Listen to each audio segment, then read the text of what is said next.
What's going on, everyone? Welcome to the Wednesday, August 14th edition of the Ship My Money Show.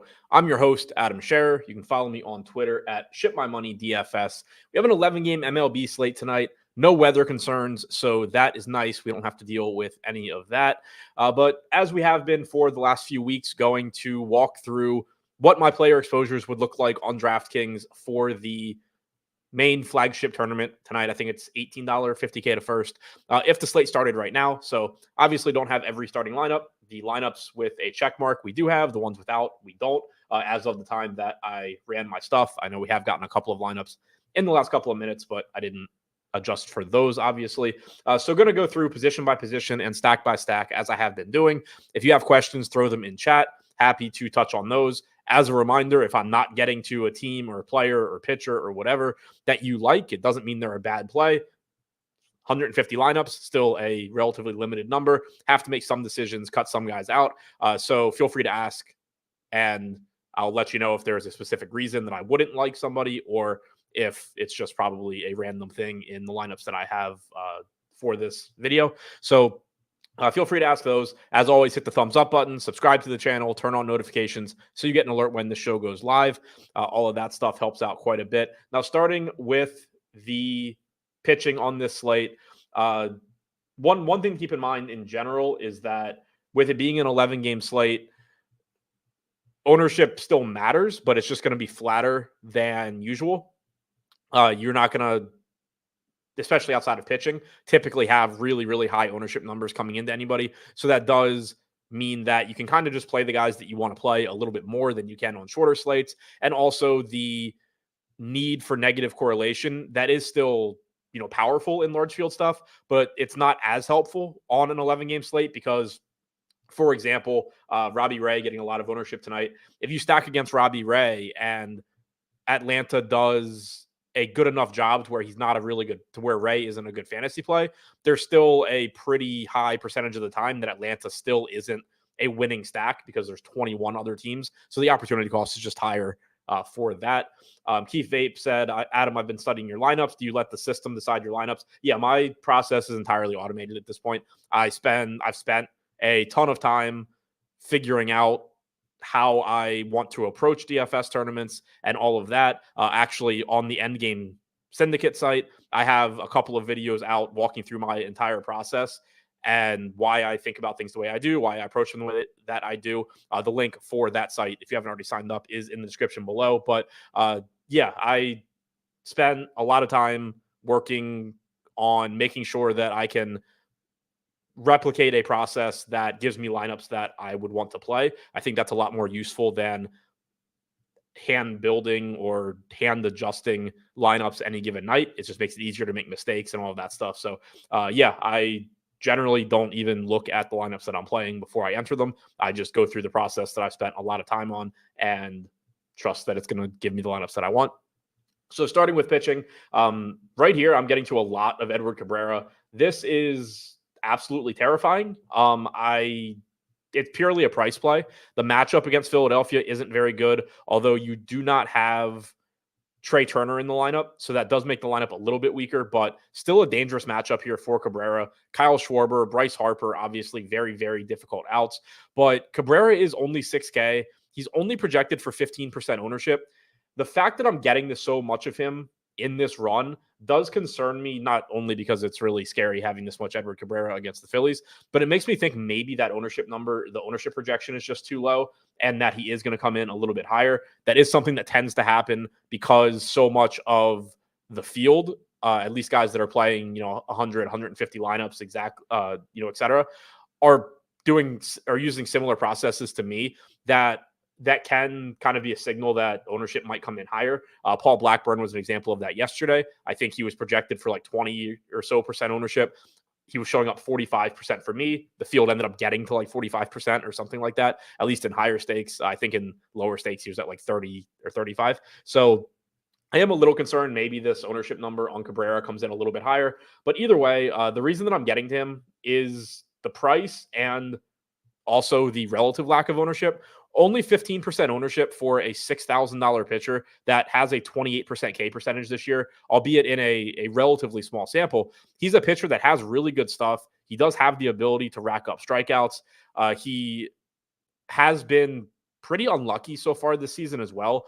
5.2 ERA, 3.79 xFIP. His actual FIP's a little bit higher at 4.9. So at the very least, there is upside for him given this price tag, but still very much not a safe spot. It's a park downgrade for him as well in Philadelphia. So there are a lot of reasons to be hesitant about Cabrera, but at the same time, trying to win these top heavy tournaments, if we assume for the sake of this conversation that 15 or 16% ownership is in the right ballpark for Cabrera, I don't mind taking a big stand on that and just hoping that this is a slate where he does well. At 6K, he can give up a few runs, but yeah, as long as he's getting his strikeouts, he can still give you a pretty good score at that price. So again, not a lot of confidence here, but 6K is too cheap of a price tag for the strikeout ability that Edward Cabrera has.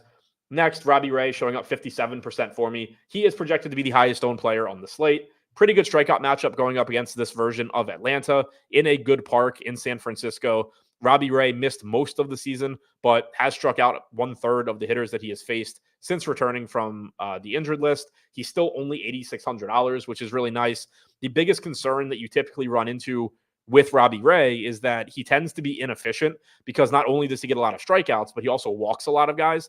But at 8,600, that's less of a concern because you just have a bigger margin for error. He did also throw 105 pitches in his most recent start, so we have no sort of workload concerns or anything like that. David Peterson showing up a lot for me as well. Fields getting the 22%. I'm getting the 43. This is just another pretty good value spot at 7,300 going up against Oakland. Obviously, Oakland did damage against Paul Blackburn yesterday, and they are an above average offense in terms of production, but they are also an offense that strikes out a lot. Their active roster against left-handed pitching since the start of last season is a 26.5% K percentage, 99 WRC plus. David Peterson is a okay pitcher. His strikeout numbers this year aren't as good as they have been in the past, but still striking out about 18% of hitters, 4.48 xFIP. He's in a favorable pitcher's park in New York. So not a super talented pitcher or anything like that, but he is cheap at 7,300. We don't have great pitching on this slate at all, and the ownership is reasonable given the upside. Pretty much in line with the field on Ronel Blanco here at 9,300. I don't love the price tag, but he does have a pretty good strikeout matchup against Tampa Bay. He's in a good pitcher's park in Tampa Bay. 24.5% K percentage, 4.17 xFIP so far this season for Blanco. 26.5% K percentage to righties, 22.5% to lefties. Looking at the lineup that the Rays are running out there, it's pretty balanced. Diaz, Morel, Caminero, DeLuca, and Siri from the right side. So 5 righties, 4 lefties. Nothing that really stands out there. Just a pretty decent strikeout pitcher that on a lot of slates wouldn't really be that interesting because of the salary. But on this slate where you just don't have that many good pitchers and you do have Blanco in a good strikeout matchup and a good park, he just looks like a better play than he normally would. Also a good point from Larry C that Brent Rooker is on the paternity list for Oakland. So that is just going to make Peterson look a little bit better, not having him in the lineup. You look at the Oakland lineup, you have Daz Cameron hitting 5th. So in the top 5, you essentially just replaced Brent Rooker with Daz Cameron, which is a huge drop-off. Tyler Nevin in the lineup as well. He's started out the year really well and then fell off. So it is a little bit weaker Oakland lineup than you normally get, especially, with no Rooker specifically. He is a really, really good hitter. Alex Cobb showing up 13% for me. Fields at about 5 or 6%. He also has been out for most of the season, made a couple of rehab starts, and has made 1 start with Cleveland. He went 4 2/3 innings. He threw 82 pitches. So you have a pitcher that, for all intents and purposes, is fully stretched out, ready to go. We don't have workload concerns for him here. And 6,900 is just a pretty good price tag. Obviously, only 1 start this season, so nothing that we can really look into those numbers. But he has been a quality pitcher in the past. He, throughout his career, has kind of been up and down because of injuries and then having to make adjustments and all of that. But last season, he did make 28 starts through 151 innings for the Giants. He struck out 20% of hitters with a 4.01 FIP. He's more talented than 6,900. It's not the best matchup in the world going up against the Cubs, but it's not a terrible one either. 21% strikeout percentage, 113 WRC plus against right-handed pitching. So the lineup is a little bit better now that they have gotten healthier. But Cobb at this price tag, I think does still look fine, especially because he's only getting 5 or 6% ownership. I don't mind being around 2x the field there. Nobody else really showing up much for me. The only guy that's getting ownership, it looks like, that I'm not really getting to is Will Warren. He's 7,700. Good matchup against the White Sox. Actually, Warren, Holmes, Phillips. I'm not getting to any of these guys. Brian Wu also. So kind of interesting. I guess it's that I'm just kind of turning all of that into Edward Cabrera. So if the ownership projection on Cabrera comes up, I would think that I probably start getting more of these 4 guys. But with Cabrera only projected for about 15% ownership, I'm just getting a lot of him. If you look at my projections, you can also see why this is happening. I have Cabrera actually higher in raw points than that entire group of guys, and they're more expensive and they're getting similar ownership. So like, you can disagree with Cabrera's projection if you want. That's obviously perfectly fine. But if you go with that projection, it's really like, I would want him to be showing up this much for me, I guess is what I'm trying to say. So with the inputs that I've put in, where I have Edward Cabrera projected slightly ahead of all of these other pitchers that are getting similar ownership at higher salaries, I would want Cabrera to be showing up a ton. So that's another reason I'm getting him in addition to the modest ownership. The strikeout upside is just really, really good. And you're going to have the field playing guys with less strikeout ability at higher price tags and similar ownership. So nothing really wrong with Brian Wu against Detroit, or Warren against the White Sox, or Holmes against San Francisco, Phillips against Miami. Like, these are all pretty good matchups, but not particularly good strikeout pitchers. Tyler Phillips in particular, somebody that I know has been talked about a lot, because when he first came up, he was putting up really, really good numbers that were not at all in line with what he had done in the minor leagues or what he would be projected to do going forward. And we have seen him regress back some. It is a good matchup against Miami, but he is 8K and getting ownership. I'm fine just not getting much of that. Brian Wu this season striking out 19% of hitters. He is a pretty good pitcher overall. He doesn't walk a lot of guys.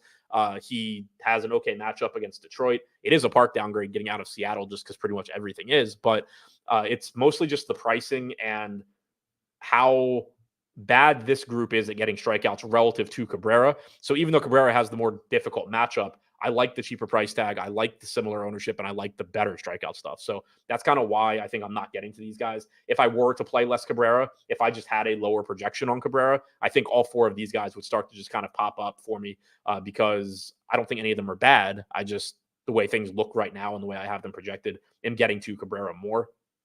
Larry said, the other day, you talked about thinking about a new process or something, since slates are 50K instead of 10 to 15K now. Is that on the site? I was waiting till next week to join. No, I haven't put anything out for that yet because I haven't really figured out how I want to handle it. And I've also been playing more small field than large field. So kind of doubt that I spend a whole lot of time on it for baseball between now and the end of the season. But it is something that I'll have to think about for football too. So might have, if I come up with any like good ideas for that, it's something that would be on the site. I'll put out videos on it. I just haven't really come up with a great idea for how to use the publicly available stuff that I think is limited in that regard in a way that handles it how I would really want to. I have a couple of ideas that could work. I just haven't hit on anything that I really like. Ultimately, I think that like right now, the best way for me to handle it is to just continue using the process that I use for those 15 to 20K tournaments and assume that it's good enough. But I think it can probably be improved upon. I just haven't thought of how to do it yet. So no, it's not up on the site right now. My full process that I use in large field tournaments regularly is, but I haven't made any adjustments to that. So there's nothing updated about it. And then you mentioned Peterson, saw that, talked about that. All right, so we're caught up on chat now. Looking at stacks, get to go right back to the Yankees, who have screwed us for the last 2 days against the White Sox. But going right back there, again, very high implied run total for New York. And they will get some ownership today, but with it being an 11-game slate, it's just going to be lower raw numbers, as I said at the top. Davis Martin going for the White Sox, certainly not a pitcher that I am scared to take these Yankees bats against. So they're my highest owned 5-man stack. They're my highest owned overall stack. Cincinnati coming in second in both of those categories as well. Pretty high implied run total for them also. Good park in Cincinnati. We know good for power, good for offense. Kyle Gibson going for St. Louis. 201 expected ISO allowed to left-handed hitters this year. 132 to righties. Do like the left-handed bats in the Reds lineup more than the right-handed bats, but if you're stacking them, obviously you can get to the righties as well. I think it sets up really nicely for De La Cruz in particular. I haven't looked to see if I'm getting a lot of him, but I would like to be. He will obviously be hitting from the left side, facing a pitcher that doesn't get a lot of swings and misses, that has, a pretty low strikeout percentage against lefties and gives up power. So all that sets up really nicely for De La Cruz, who, obviously you can play in pretty much any matchup anyway. One negative is that Gibson is a bit above average at controlling the running game. That doesn't mean De La Cruz won't try. It just means that it's going to be more difficult. But Cincinnati looks good here, whether it's mini stacks or 5-mans. Josh Gillum said Peterson looks solid with no Rooker in the lineup. Thoughts? Yeah, I already talked about that. Larry mentioned it. I talked about it. Completely agree. There's really no argument that you can make that says Daz Cameron replacing Brent Rooker isn't a positive for Peterson. St. Louis on the other side of that Cincinnati game. Nice park upgrade for them going into Great American. So getting there as my third most used 5-man stack, fourth most used overall stack. Again, nice park upgrade. They are going up against kind of a bullpen game, but not really. Emilio Pagan is opening for Cincinnati. Carson Spears is coming in behind him. Pagan probably not going more than 1 inning. So it's not a true bullpen game. You probably are going to get like 4 innings or so from Spears. And you can probably you'll see batters face him a couple of times. He's not a particularly good pitcher. He has had some big games this year, surprisingly, but doesn't project to be particularly good. I do like the Cardinals in that matchup in Cincinnati. Miami showing up third most for me in all stack types and fifth most in 5-mans. This is in part just a negative correlation play with a 10 or 11% owned Phillips, but also it's a nice park upgrade for Miami. And Phillips just does not project to be a good pitcher at the major league level. I've said it a lot. But nice park upgrade, a pitcher in Phillips that doesn't miss a lot of bats. And when he's on, he does get a lot of ground balls. That's kind of his only redeeming quality is in the minor leagues. He had a good ground ball rate. That hasn't completely even translated to the majors yet. But even if it does, I still like getting to some cheap, major league hitters, or at least close to major league hitters in the Marlins case, against him in this park. Jesus Sanchez is really cheap at 3,300. Kyle Stowers has been awful since coming over from Baltimore, but he's only 2,500 and does have power. Jake Berger's price tag has come up, but again, he's facing a pitcher that just doesn't get a lot of swings and misses. He has power. Edwards leading off at shortstop is reasonably priced. The bottom of the order is essentially free with Lopez, Hill, Rivera, Sanchez. So very, very inexpensive Miami team. It'll allow you to get to whatever pitching you want, whatever 2-man or 3-man stacks you want around them. So I do understand why I'm getting to Miami, even though they obviously are not a very good offense at all. Seattle showing up fourth most as far as 5-mans go. Another bullpen game here, and more of a bullpen game for them than it is for St. Louis. Bo Breesky is getting the start for Detroit, and then you are getting what is expected to be Brian Sammons behind him. Breesky threw like 50 pitches in his last quote-unquote start, so there is a pretty good chance that you only have your hitters see him once or maybe twice if they're at the top of the order. And then the same goes for Sampson. And it's more of like a true bullpen game. It's also not as good a hitting park as Cincinnati, but still getting to the Mariners a bit here. They do still have power in their lineup. And they're pretty cheap as well. Victor Robles leading off gives you stolen base upside and some power. Polanco's had a bad year, but 4,100 hitting second, and we do know the type of power upside that he has shown in the past. Arozarena, Raleigh, Julio Rodriguez back in the lineup in the middle of that order, and then some more value with Luke Raley, Mitch Haniger, Rojas. So Seattle, another team that I think you could stack in ways where if you're looking to pay up for pitching, you can use some of the value bats from the Mariners. If you are going to say Edward Cabrera for value, you can go to the more expensive guys like Raleigh, Arozarena, and Rodriguez. So there's different ways you can stack Seattle. Again, I don't love the park, but they do have a relatively high implied run total here, and they have power in their lineup. Jonathan Clark said, what 5 Yankees would you use? I mean, obviously the preference is Judge, Soto, and then whoever else you get. But like whoever shows up, I assume that across the set of lineups, I have all of them quite a bit, or at least most of them. But yeah, like obviously Soto and Judge are the priority. Wells, Stanton is like the next tier. But yeah, I'm not like handpicking 5 Yankees for 150 lineups. And if it was one lineup, it would be the same thing. Like I'm just going to go through my process, and whatever 5 Yankees I get are fine. Obviously with Judge and Soto being the priorities. John said, is playing two stacks from the same game bad? No, if anything, it's good. There is some slight positive correlation between offenses in the same game. The reason being that, for one, if you just get like a home plate umpire that has a small strike zone, that benefits both teams. If you get unusually good hitting conditions for whatever reason, maybe it's more humid in a stadium than usual or whatever it may be, that's good for both teams. But also, if you get, let's say, St. Louis, Cincinnati, because that's a game where I like both teams today. Let's say St. Louis just jumps out to like a 7-0 lead in the first like 3 innings, then you're less likely to get the best relievers from the Reds bullpen for St. Louis, but you're also less likely to get the best relievers from the St. Louis bullpen because they're up by 7 or 8 runs or whatever against Cincinnati. So you're just that much more likely to, in the 6th, 7th, 8th inning of like a 9-0 game, it suddenly becomes like 9-4 or 9-5 or something like that. So there is slight correlation. It's not just positive, but slight correlation between hitters in the same game. So, it's not strong enough that you want to be forcing it the same way that you're like going to force stacks from the same team, but there is correlation there. Josh said, do I have any umpire data for today? I hardly look at that, but could be helpful for sure. I haven't looked at it. It's baked into projections I use, but I don't have anything in front of me. So, yeah, nothing I can really give you there. Finishing up with stacks, talked about the top 5. Getting to some Mets against Oakland. Again, not a good park, but they do have a high implied run total. They do have good hitters in their lineup. And there's not a ton of good hitting parks on this slate either. No game in Colorado. No game in Dodger Stadium. So, you have San Francisco on the slate. You have Citi Field. You have Tropicana. You have Detroit. There are some good hitters parks. Baltimore, depending on which side of the plate you hit from, is a good hitters park for home runs. But not a lot of the best hitting stadiums aren't on the slate. So that also makes teams like Seattle and New York look a little bit better, just relatively compared to the field. And again, the Mets do have a pretty high implied run total here as well. Despite the park, they are going up against Joey Estes, who has allowed a 260 expected ISO to lefties this year, 168 to righties. Would prefer the lefties, but clearly can still play Pete Alonso and JD Martinez. But you're going to have Lindor, Nimmo, Winker, and McNeil all from the left side hitting in the top 6, and they're not expensive.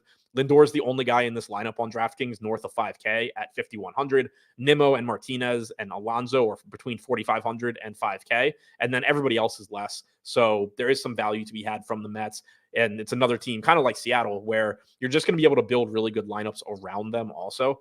So that's something to keep in mind, and it's something that doesn't get talked about a lot when people are talking about their favorite stacks. It's not just what team do I think is going to do well. It's what types of lineups can I build around them? And a team like the Mets has significant upside on their own, but then it's going to allow you to get good pieces that have significant ceilings elsewhere. Also, Toronto is the final team that I have double-digit overall stack exposure to. Again, this is 2, 3, 4, and 5-man stacks that is showing on the screen, but Toronto in a good hitters park in Anaheim. I've been going to them the last couple of slates. Tyler Anderson is kind of a weird pitcher to stack against because he's not horrible when he's on.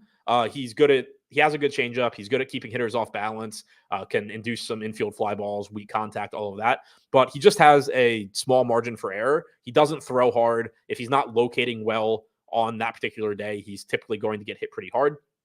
164 expected ISO allowed to righties. He's actually allowed a 220 expected ISO to lefties. So don't sleep on whatever lefties end up being in the Toronto lineup. Spencer Horwitz and Dalton Varsho, I think, are the two most likely. The right-handed bats, like I said, have been worse against him from a power standpoint. That is because of the good changeup that he has. But like I was saying, if the changeup is on, then yeah, you're probably just not going to get a good showing from Toronto. But if it's off, he doesn't really have anything else he can do to get you out. And then it becomes a really good situation for guys like Springer, Guerrero, et cetera. So, if Tyler Anderson's on top of his game, yeah, it doesn't set up great for these bats, but these are all major league pitchers pitching. If they're on top of their game, it's not good for whoever they're facing. So I don't think you want to look at it that way. It's more if Anderson doesn't have his A stuff, he doesn't really have a lot of other ways he can go. And so that just makes it a really high upside spot for Toronto, knowing that they should be able to do a lot of damage if he's not basically perfect. Josh said advanced numbers look solid for the past 30 days on Anderson. Yeah, I mean, 30 days is a really small sample. You're talking probably 5 starts, maybe 6. But also with someone like him, like he has a good pitch. And if that pitch is working, he's tough to hit. It's just that if it's not, you're going to get those starts where it's very difficult for him to just scrape by, give up 3 runs, get through 6 innings with like his C stuff. Those are the starts where he's going to get hit really hard. Whereas pitchers that have better stuff have more ways to navigate their way through a lineup, even when they're not at their best. Now, going position by position, obviously for a lot of these, it's going to line up with the stacks that I'm getting to, starting at catcher. Austin Wells showing up 27% of the time for me. That's nearly 2x the field here. I like him quite a bit. I liked him a lot yesterday too. But we once again just have him against a pitcher that doesn't miss a lot of bats and is likely to give up some power going forward. Very small sample against lefties this year. Martin has only allowed a 146 expected ISO, but pretty unlikely that that holds. We don't have any sort of real sample on him in the major leagues, but Wells likely to be batting cleanup. 3,900 on DraftKings looks really good. Tyler Stevenson going up against Gibson. Again, I do prefer the left-handed bats for Cincinnati, but Stevenson batting third in this park still, positively correlates with the other guys on Cincinnati that I like. He also has power upside as a catcher, which is always nice to get to.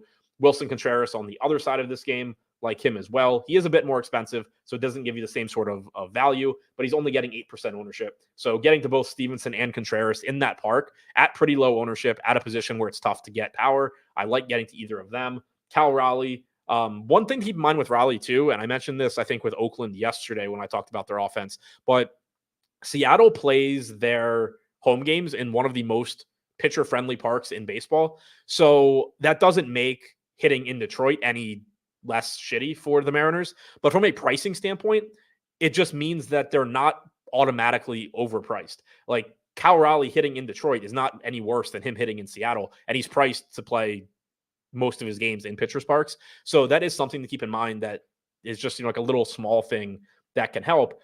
Cal Raleigh, does have a lot of power. He's not in a good park for hitting, but he doesn't play most of his games in a good park for hitting, and he still puts up big power numbers. If he played his home games in like Cincinnati, he'd be like a $5,400 fantasy guy. So you're already getting that discount for the park essentially because of where he plays the majority of his games.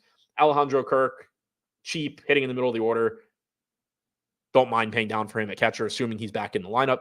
He didn't play yesterday, so he should be back today. And then just kind of mixing and matching these other catchers.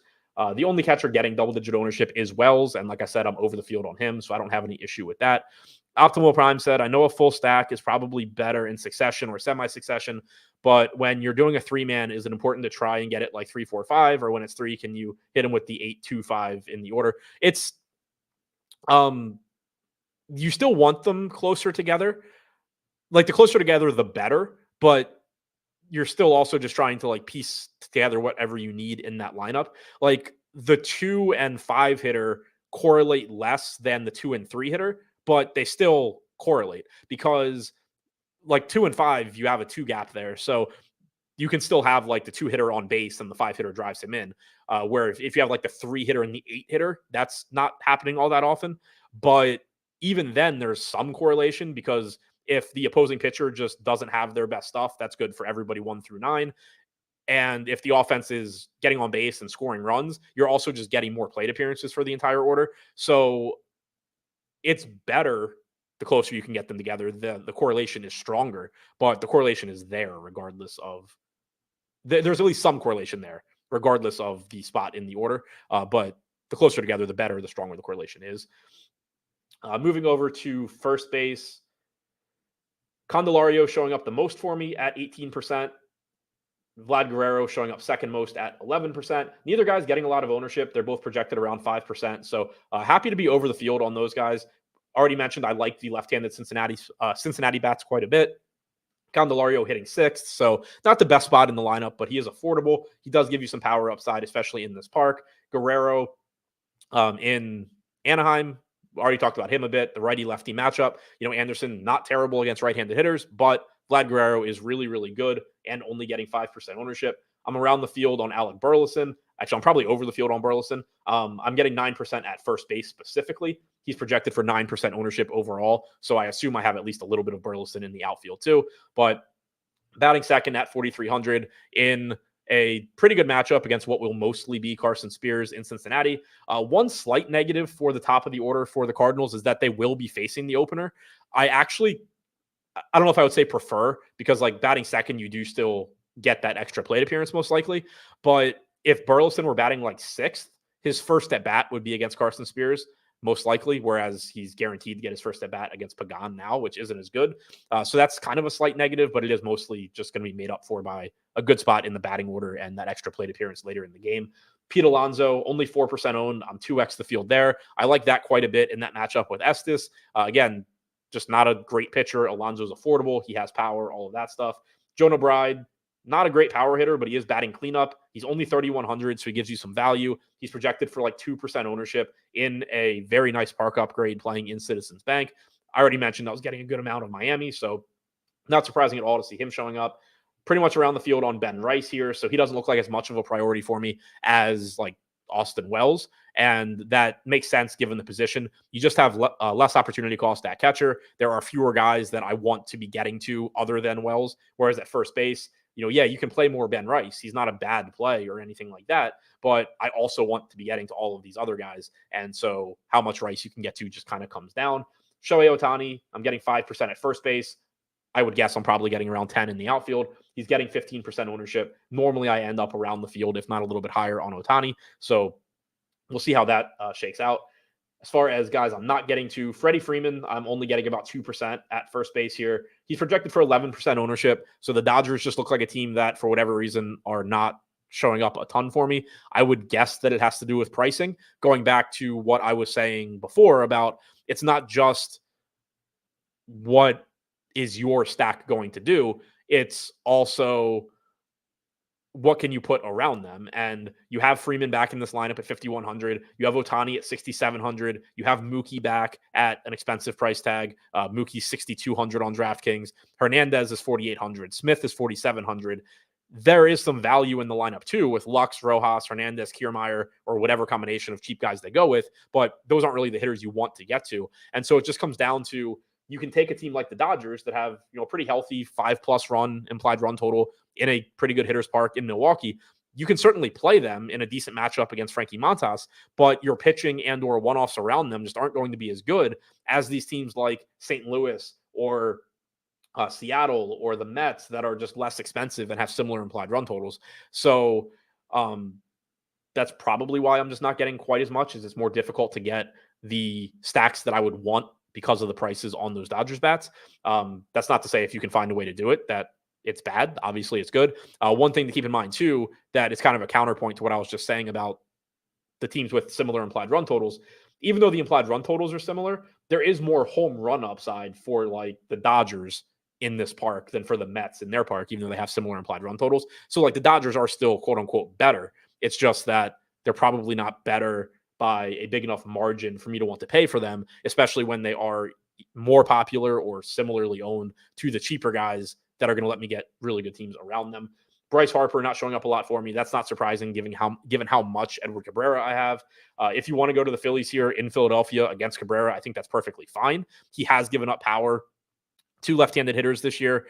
216 expected ISO allowed to lefties, 158 to righties. If you go back to last year, though, only a 154 expected ISO to lefties, 147 to righties, 26% K percentage over that sample to lefties, 29% to righties. So again, I do think Cabrera is a good, talented young pitcher, and that's why I'm getting so much of him at 6K.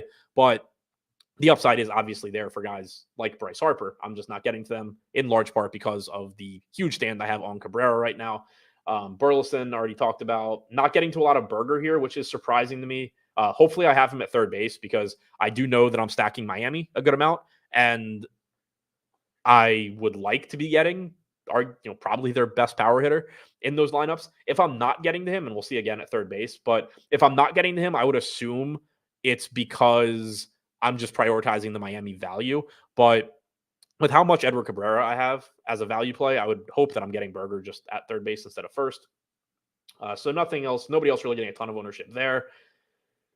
At second base, Gleyber Torres, 15%, my highest owned guy. Fields at 12%. We just got the Yankees lineup with no Stanton. Torres is batting fifth, so that's a slight lineup bump over where I thought he would be hitting. But But yeah, he looks fine.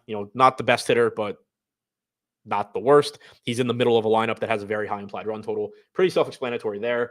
Otto Lopez for value at second base looks pretty good, batting sixth for Miami. Only getting about 4% ownership, gives you some stolen base upside. Not a super high ceiling play, but he is really cheap. He does open some other stuff up for you. Jorge Polanco, a little over 2x the field. Mentioned that I'm getting to Seattle. I don't love the park, but I do like the price tag at a weak second base position. Like if you look at the guys getting ownership at second base today, there's not a lot of names up here that you're dying to get into lineups. So I don't mind just kind of paying down and taking, somebody like Lopez. Oswaldo Cabrera getting the most ownership, and I get it because he is cheap, but the range of outcomes for somebody like Lopez versus Cabrera isn't really all that different. I might also have Cabrera at third base too. But I think second base is a pretty reasonable position to be looking to pay down because there's just not a lot that you need or want at the top. Brendan Donovan, McNeil, India, all showing up for me a little bit. So I will be interested to see how much Cabrera I'm getting to at third base, but not getting to a lot of him at second base. Bryson Stott's getting some ownership at 3,900. He's another one that I think is fine. If you're going to Philadelphia, by all means, grab the $3,900 second baseman batting fifth. I just don't really have Philadelphia today. At third base, I do have more Cabrera, so I'm pretty much in line with the field overall on Oswaldo Cabrera. I also have more Jake Berger, so I am quite a bit over the field on him. Happy to see that. So have about 20% Berger in the aggregate, 8% owned. I like it. Like I said, I don't think Tyler Phillips is a good pitcher. At best, he is a ground ball pitcher that has a very small margin for error. And somebody like Jake Berger that's going to be able to make contact, I will take my chances with what Berger can do once he makes contact.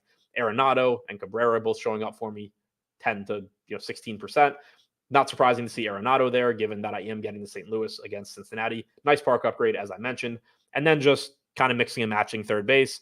Clement, Vientos, Moore, Ramirez. Obviously happy to get to him wherever I can. The field is not really prioritizing any third baseman in particular. The only guys projected for double-digit ownership are Cabrera and Arenado. So it's not really surprising that I'm pretty spread out there as well, even though, obviously I am getting to more Berger than the field. It just kind of is a position where you have a lot of hitters that look pretty similar. And so there's not a big reason to be taking stands on, too many of them. Really love that I'm getting to De La Cruz here. I'd said it when I talked about the stacks. I like this spot for him a lot against Kyle Gibson. The only thing that I think would make it better is if Gibson were worse at controlling the running game, but De La Cruz will probably try anyway.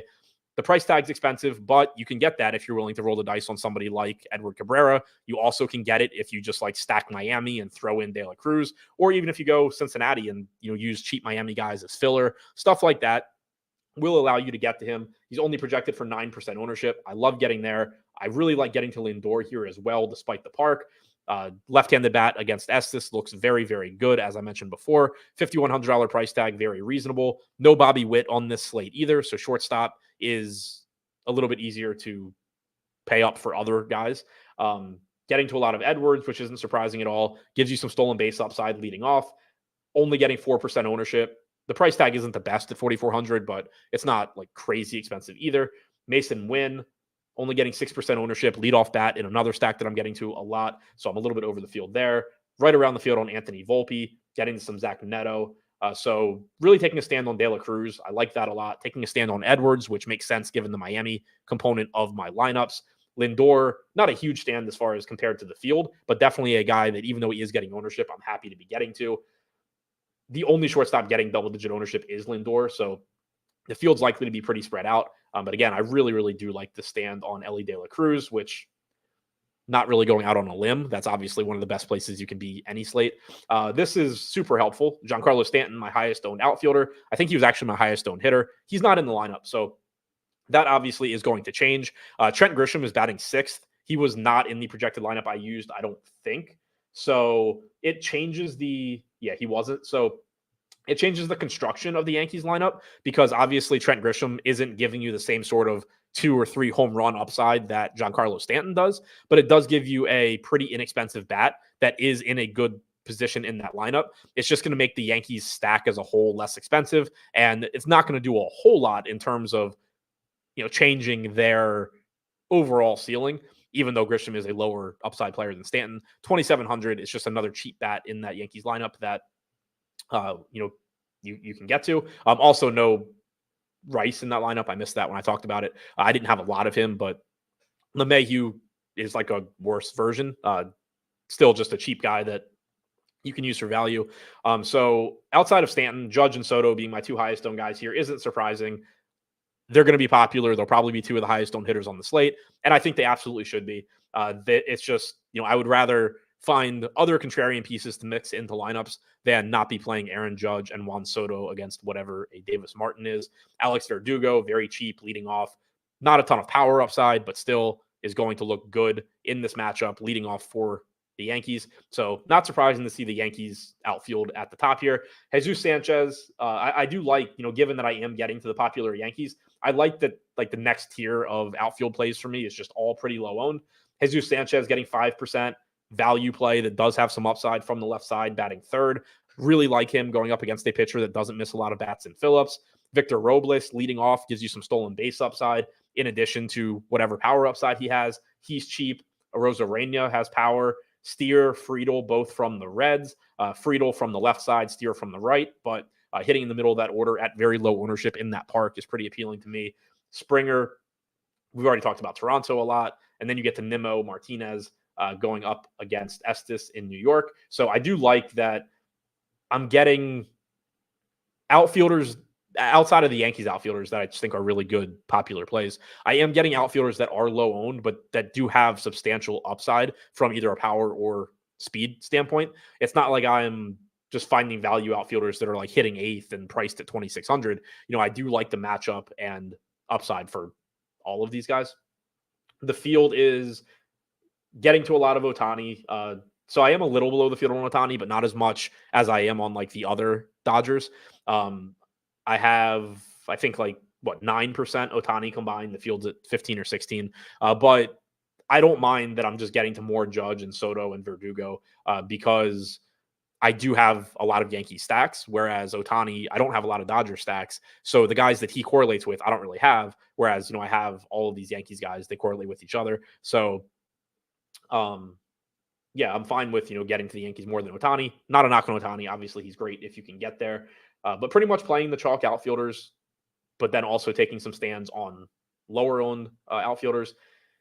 Castellanos getting some ownership. I'm not getting there because, again, I'm just not really getting to the Phillies. Austin Slater does have pinch hit risk. He's leading off for Baltimore. He's 2,200, so obviously a pretty good point per dollar projection, but pretty unlikely that he finishes this game. Daniel Hurst is getting the start for the Nats, so you have a lefty there. Cedric Mullins is not in the lineup for Baltimore. Pretty good chance he ends up pinch hitting for Slater later on in the game. Kowser is getting the start, but Mullins isn't. So there is pretty substantial pinch hit risk for Slater later on. Still, at 2,200, a pretty good value play, but he's just one that I'm not really getting to. King of Smack said Phillips may pitch a gem. You wouldn't put him in your player pool. Everybody's in my player pool. He just sucks, so I don't get too much of him. But yeah, I don't take anybody out of my player pool. Certainly could pitch a gem, though. He has done it before. That wouldn't change anything. He's still not a good pitcher, and I'm still happy to be taking bats against him, even if they play for the Marlins. So that's everything I have for this one. Went through pitching, went through stacks and hitting. Can take a look at what some of these, I want to see what some of these Cabrera lineups look like, just out of curiosity. I would hope that I'm just getting to like really good bats. So here you have you have basically the Yankee stack that you would want ideally with Francisco Lindor. So I like that. Same or similar Stanton, who's not playing, but assuming he was playing, here you have Freeman and Lindor one-offs with Robbie Ray. So you can see that like these Cabrera lineups, you're getting really, really high ceilings from not only the stack, but also from the one-offs you're getting to Robbie Ray, Vlad Guerrero here. If I scroll down to some of the lower projected ones, you can see what those look like. Looks like a lot of Yankees in general, but yeah, so here you have a Judge one-off, you have Ray pitching, you have the 5-man Cardinal stack, and then Stevenson one-off, who's fine.